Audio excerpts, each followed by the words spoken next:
we should have many questions arriving.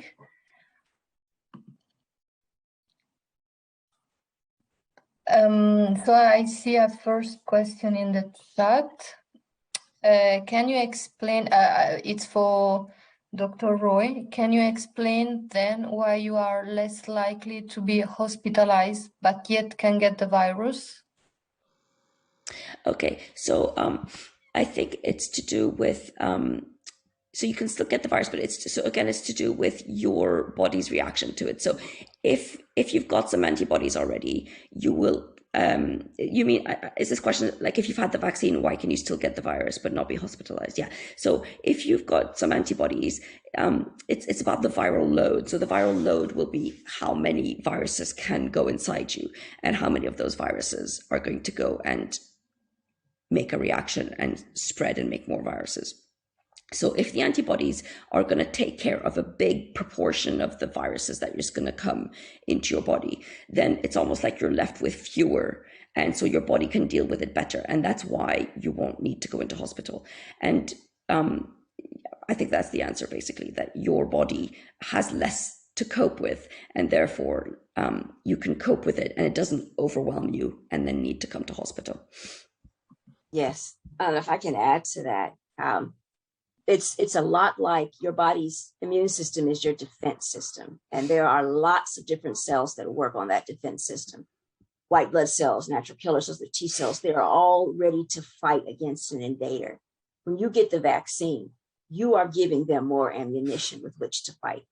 And so they are better, your body is better equipped to fight off that invader in a way that they wouldn't have had as much ammunition to fight with without it.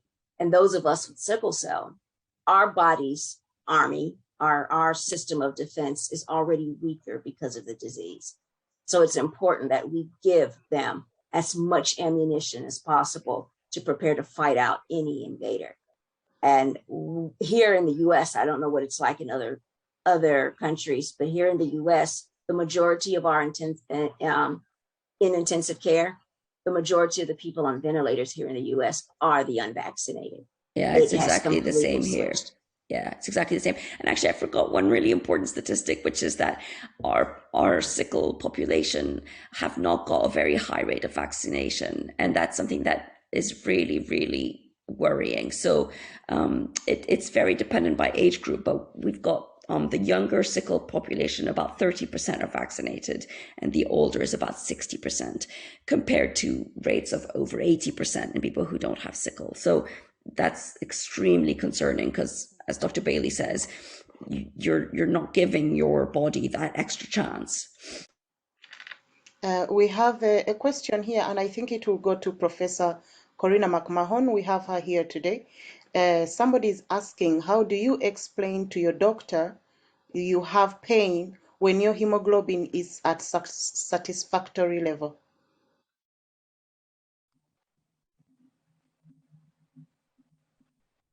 Professor Corina, you're muted. I don't know if you can answer that for us.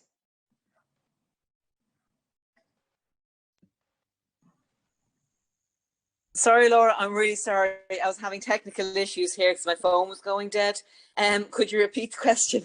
Here it says, how do you explain to your doctor that you have pain when your hemoglobin is at satisfactory level? Well, actually, the point being that it's nothing to do with hemoglobin. It's all to do with the type of hemoglobin, but nothing to do with hemoglobin. I mean, I went to a meeting in the States some years ago, and it was being chaired by a chap who was particularly interested in chronic pain. And the one mantra that I heard from him, which I have tried to impart to everybody, is the pain is what the patient says it is, not what you think it is. And so I think that, or not what the doctor thinks it is. It's the pain. It's the pain is what the patient says it is, and so I think that is it comes from the community, it comes from proper education of the medics and the nurses and the paramedics that the pain is you don't have my pain, so therefore you don't know anything about my pain at all. And if I say I've got pain, that is what I have. And as one of the earlier speakers says, yeah, I could scream the house down, and say, you know, and show you the pain that I have. But I don't do that because I've got, well, a degree self-respect. So how do you impart that? I think you have to have a good relationship with your physician. And if you don't have a good relationship with your physician, maybe you need to find yourself a physician, as the chap from, I think it was Portugal, said, you know, now he's got a great physician. You find yourself a physician who understands sickle cell disease. And I think Professor McMahon, you're muted again. Yeah, she muted by accident, probably. Yeah. Okay, no. Sorry, you're right. I did mute by accident. Apologies. So yes, stand up for your rights and be as forceful as you need to be. That my pain is what I say it is. Thank you for that. No, Maria Angela. Yes, so if we can switch topics, so I can see there is one question for LV Ingoli.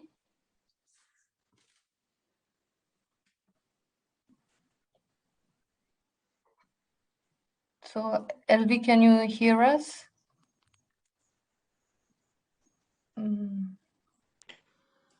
She's there, but she's muted. LV, you're muted. No. No, I'm here. Yes, I'm listening. yes. I'm waiting for the question. Yes, so yeah, sorry, I was waiting for you giving the green light for the no worries. question. Yeah, I'm in the car. Sorry, but I'm listening. Okay. Yeah. So the question say, can LV say more about the language barrier, please? Yes, I can. First of all, this language barrier is for the caregivers, so like the parents of sickle cell patients. When we check those families who have those language barriers, it's most of the families that, well, the immigrant family from the past 5 or 6 years. Yeah, so it's obvious that they don't speak fluent German because they don't have the opportunity to learn a proper German. So this is already the first problem or challenge that they have.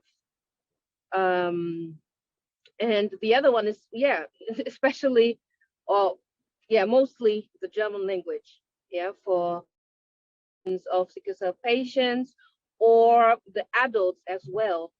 If they are not patients like myself who were born and raised in Germany, then it's mostly also the students coming from abroad to Germany and obviously don't speak proper German.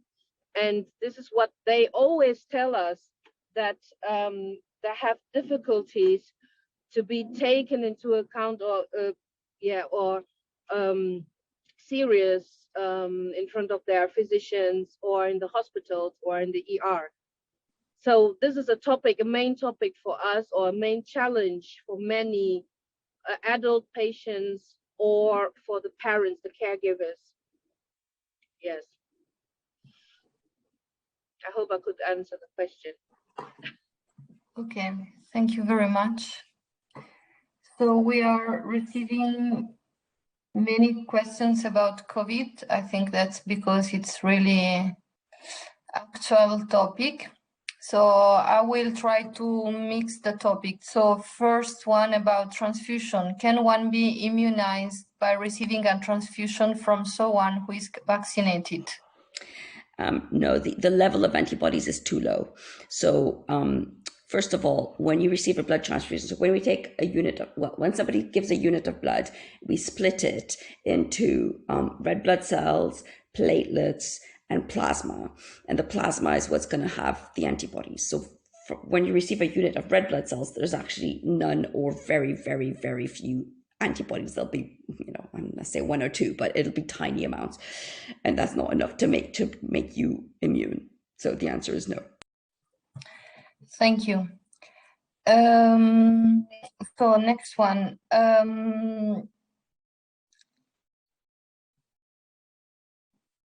Okay.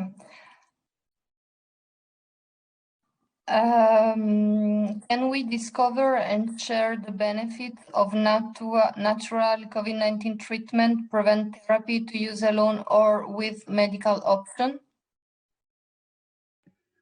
It's a very difficult topic. So I mean, I'd have to know, what do you mean by natural COVID-19 treatments?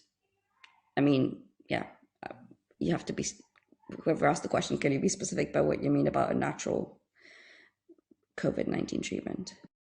Okay, so maybe waiting for this specification. So another question, I don't understand why our bodies can prevent you from going into hospital if you are double jabbed, but not prevent you from getting the infection if you are double jabbed. I think that's the same one, Mariangela, that I already answered. That it's about, okay. yeah.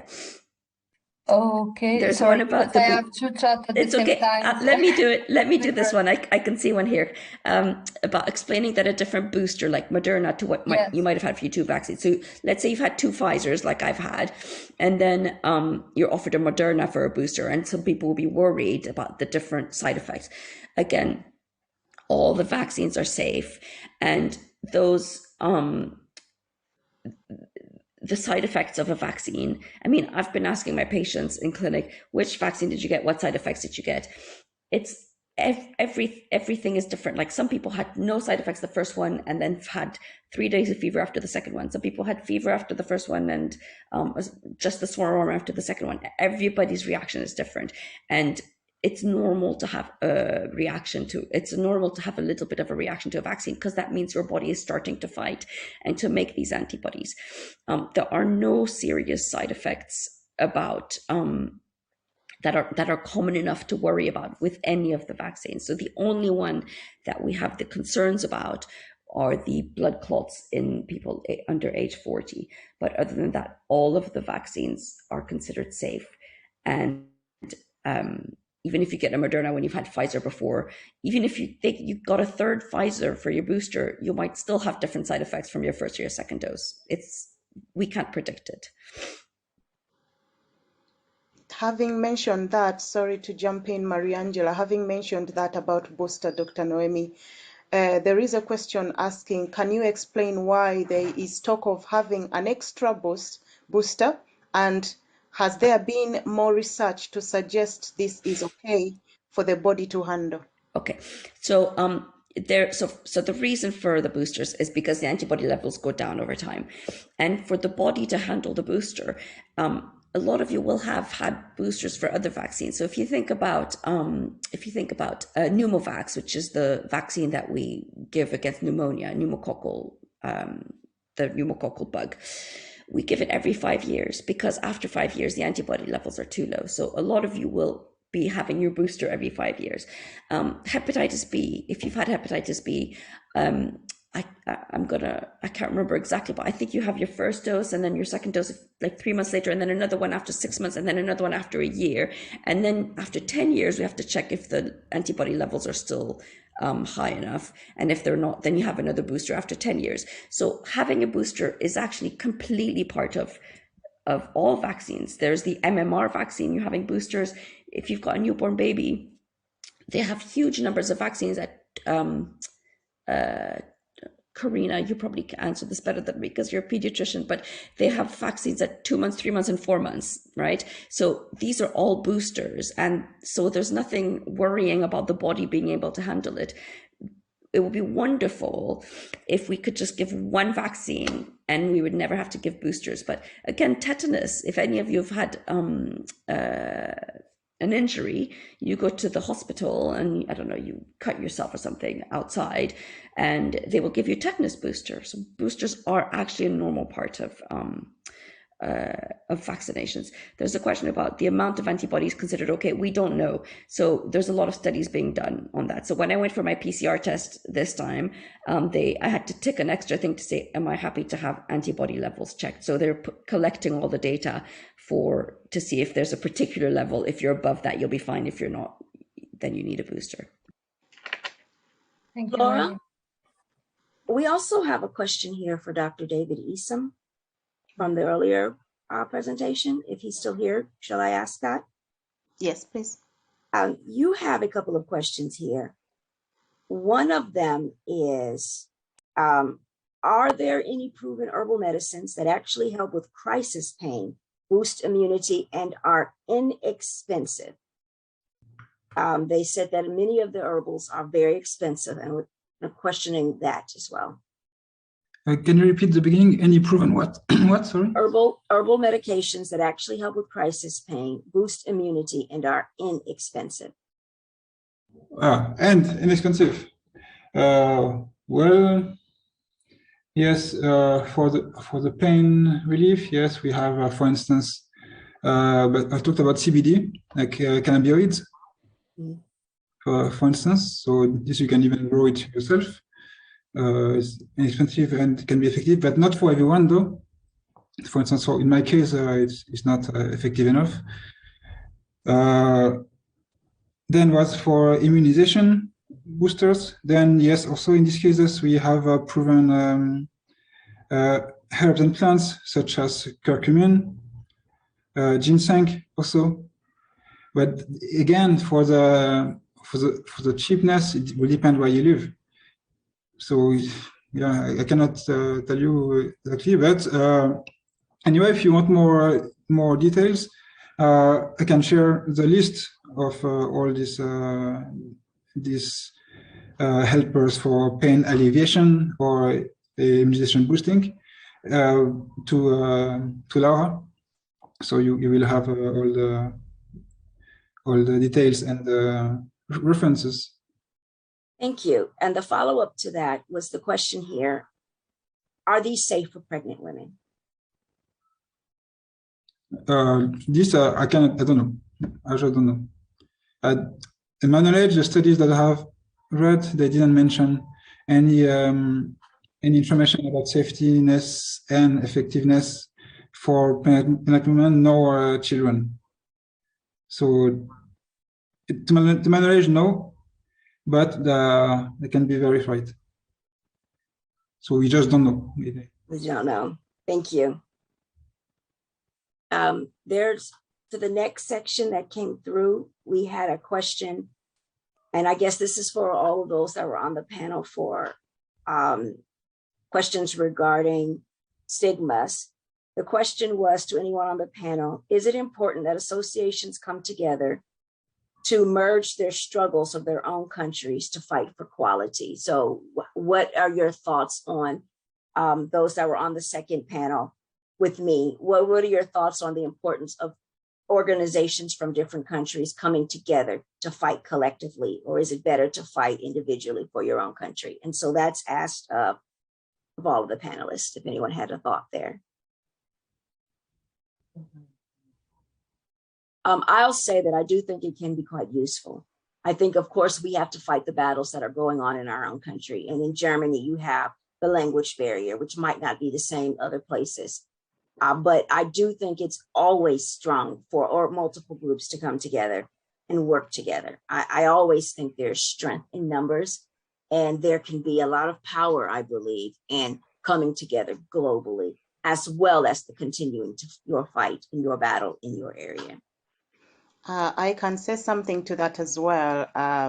And I think that's the whole point of also having the European Federation, is whereby bringing organizations together to speak with one voice and fight for sickle cell disease. But at the same time, I do know that there is a global alliance of sickle cell disease. Now, I'm not part of that organization, but I promote it because I believe in it. I believe that the global alliance should be that umbrella body that all organizations can come together. And I think if we do support it, it will work out. At the moment, it's not strong enough, but I think if we all support it, it will work out.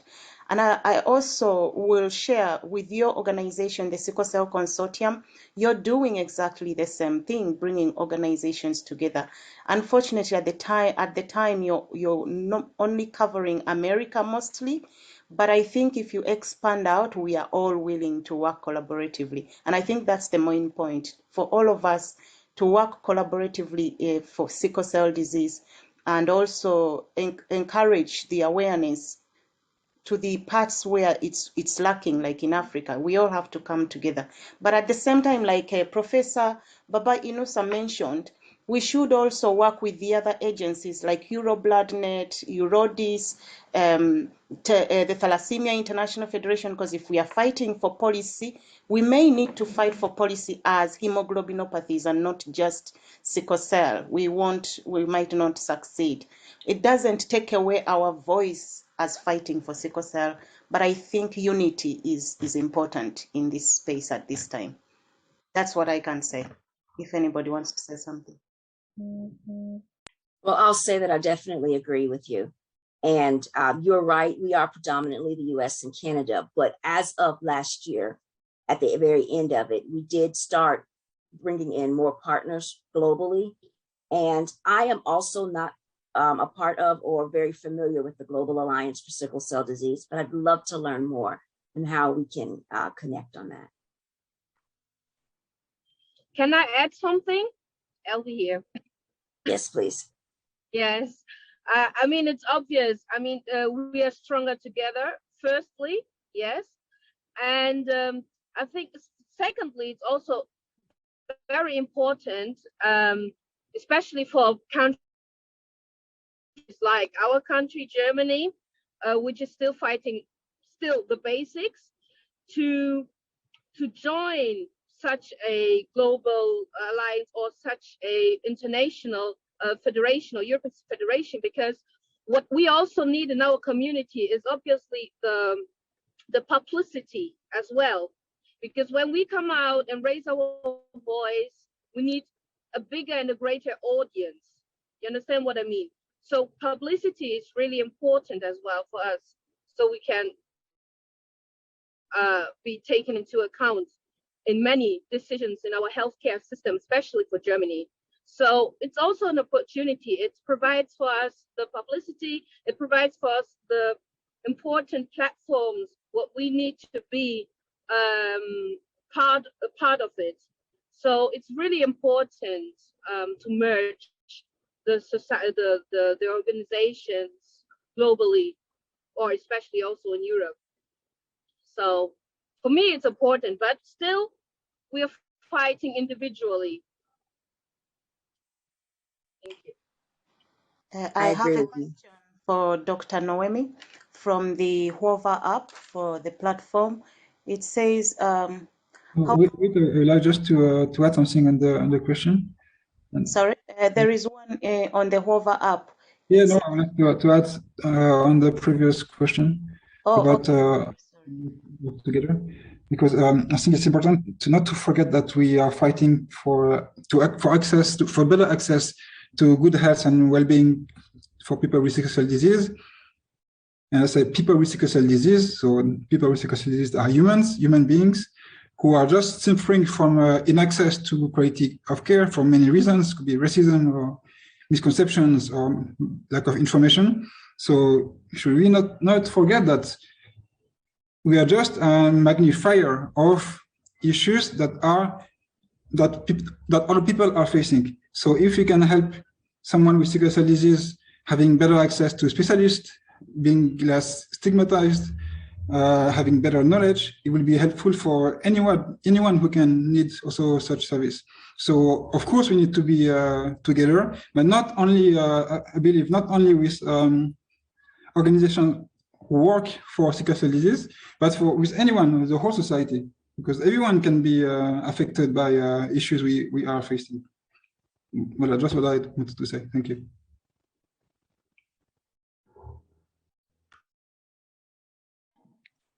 Laura, we cannot hear you. Sorry, can I say the question now? Yes. The question is for Dr. Noemi. How long are we covered after the second vaccine? Yeah, it probably depends on the vaccine, and it will depend on how good a response you made. So not everybody will make the same response. But certainly for Pfizer, it seems that after 6 months, the level of antibodies are getting really quite low. So like everything else, if you're not offered a booster, you can't take it. If you're offered a booster, then I would highly recommend to take it. And even myself, I've had COVID now. I've had my 2 vaccines and I've had COVID. If I get offered a booster, I will still take it. So I have a question myself, actually, on that. In Ireland, we have patient members with sickle cell that have still refused to take the vaccine. So as a patient organization, you can't force anybody to take the vaccine, but how can you encourage them?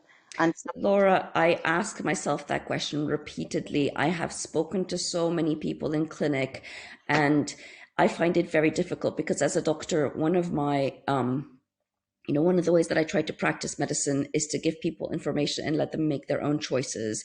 And I don't want to judge anybody. And I think everybody has the right to make a decision about their own life. And that's all fine. And that's how I practice medicine, and that's how, if somebody chooses not to take their penicillin, if somebody says they don't want to take hydroxycarbamide, that's entirely everybody's choice, as long as they have all the information and they make the decision. What really, really concerns me about the vaccines is that is the information that people are using to say, I have all the information I need. And I've had one young man show me some videos, and it just scares me so much to think that there are people who are saying all these things on social media that are just completely wrong about, about fertility and all sorts. Dr. Bailey, I think, would you want to come in here? You're nodding very.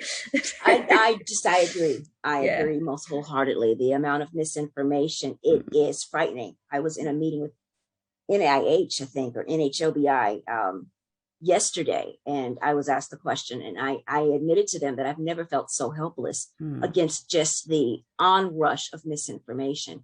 And if we can pick up on the piece that someone brought up about natural treatments, it's not an either or. If I can just say that, it doesn't have to be one or the other. Absolutely eat this and do that and exercise your lungs and eat these foods and absolutely do all those things to boost your immune system. But it's important that we as warriors understand that this is not an either or. The analogy I gave earlier is like you have a defense system, a security team whose job is to keep out invaders from your body. Our security team is weakened because of this disease. So eat all of those immune boosting foods and everything that you have been taught and believe in to add muscles to that secure team.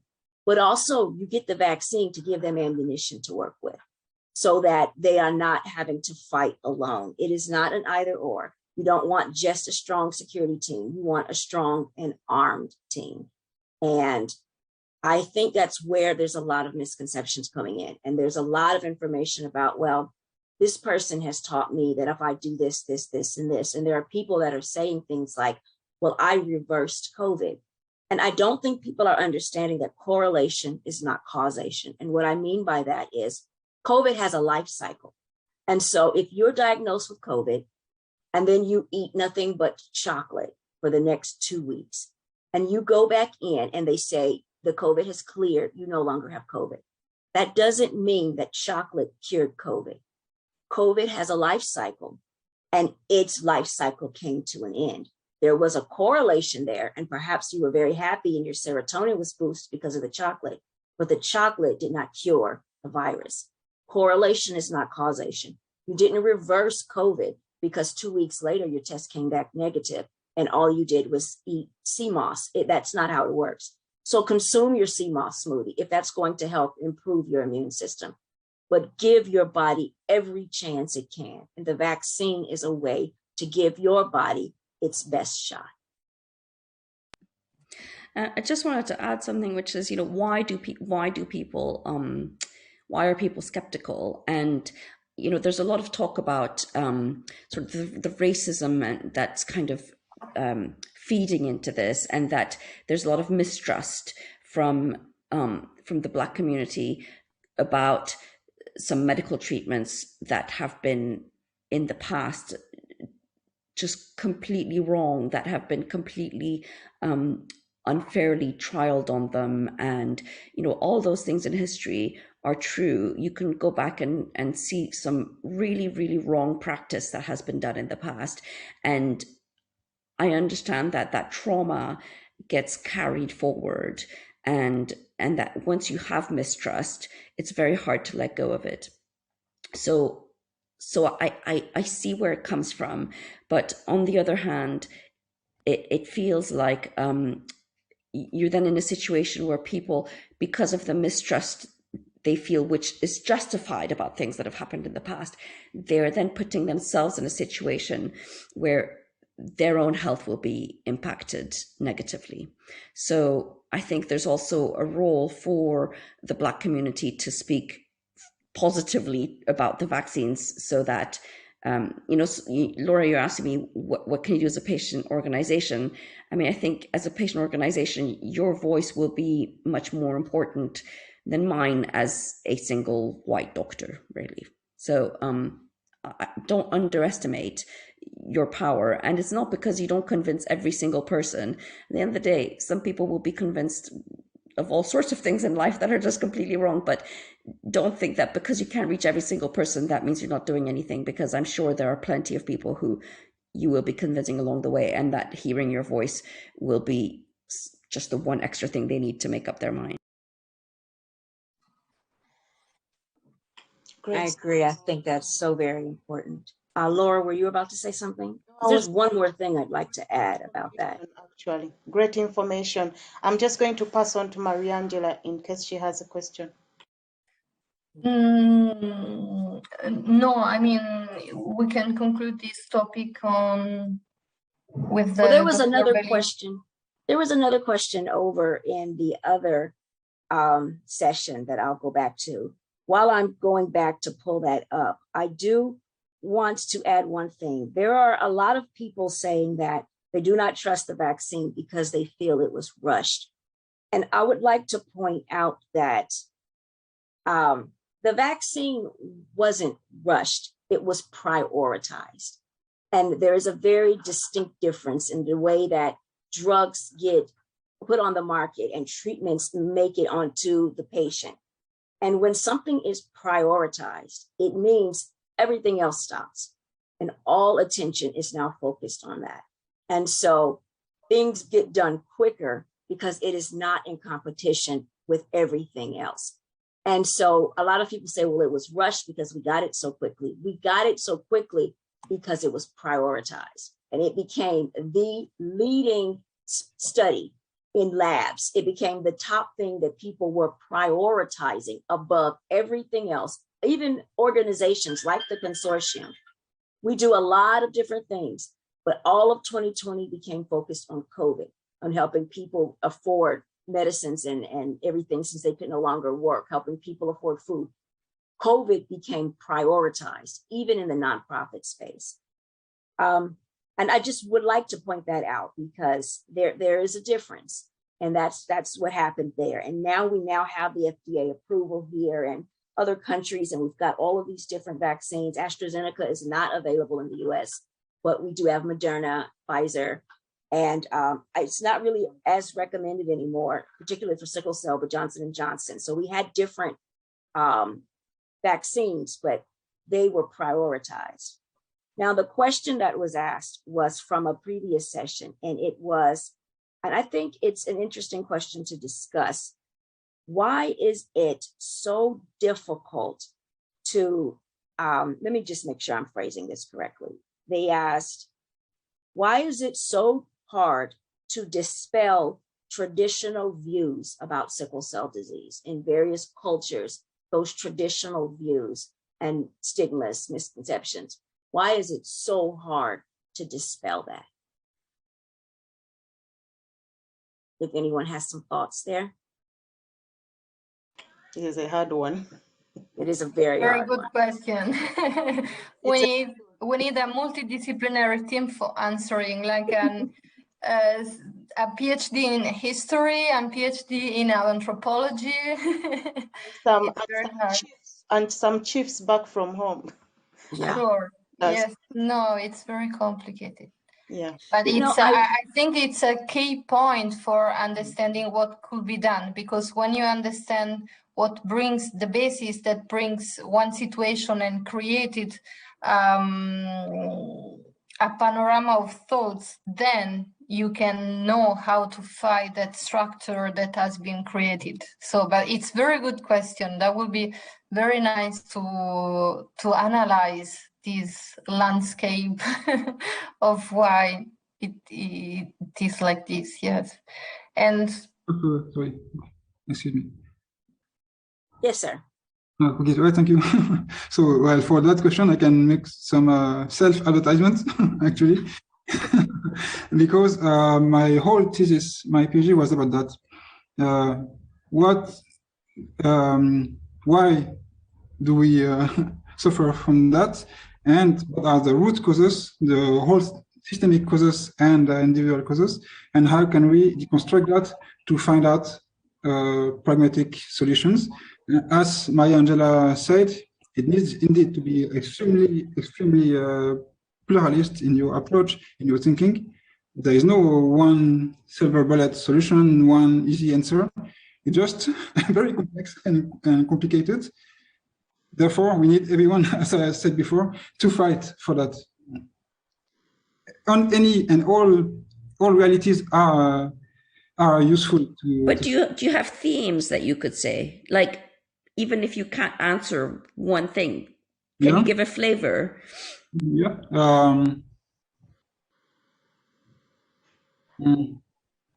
The theme. Difficult, no? Well, I can say what I will do simply, and it's what we are doing now, getting together and going forward, moving forward together, being confronted to reality and finding out, observing what is wrong, what is not wrong, and doing what works. But always step by step, wherever we are, if it is in France, for instance, but wherever we are in locality, but also, I don't know if you see what I mean, but yeah. No, I understand, and coming together to try to address that multidisciplinary team, exactly. You know, I will say that our traditions make us who we are.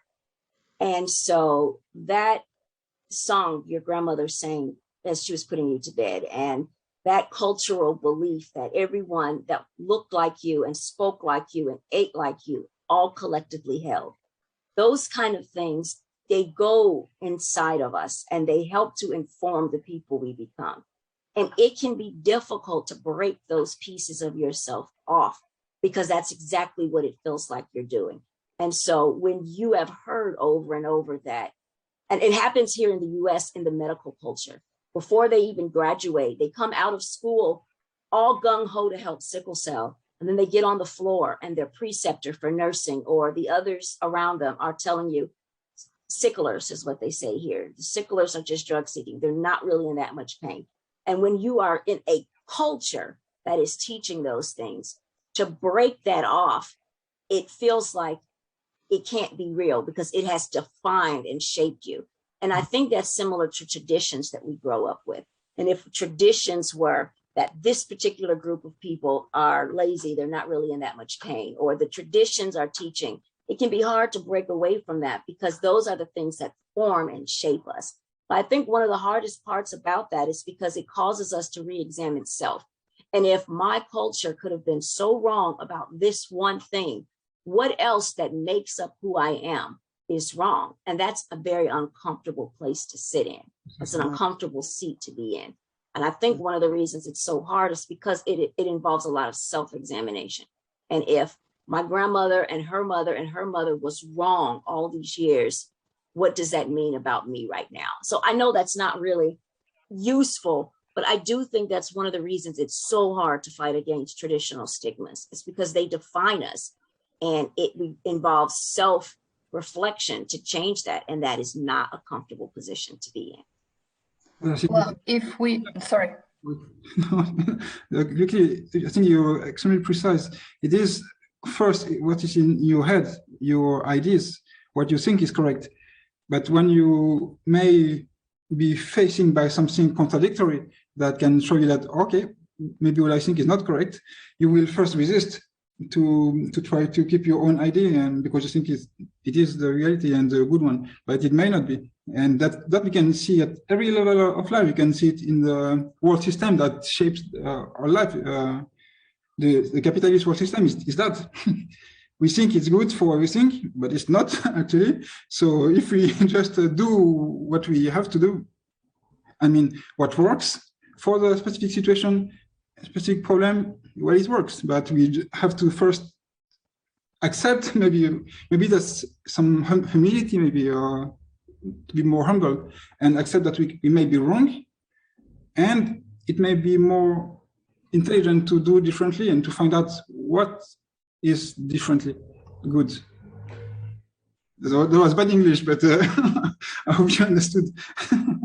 Thank you. Thank you.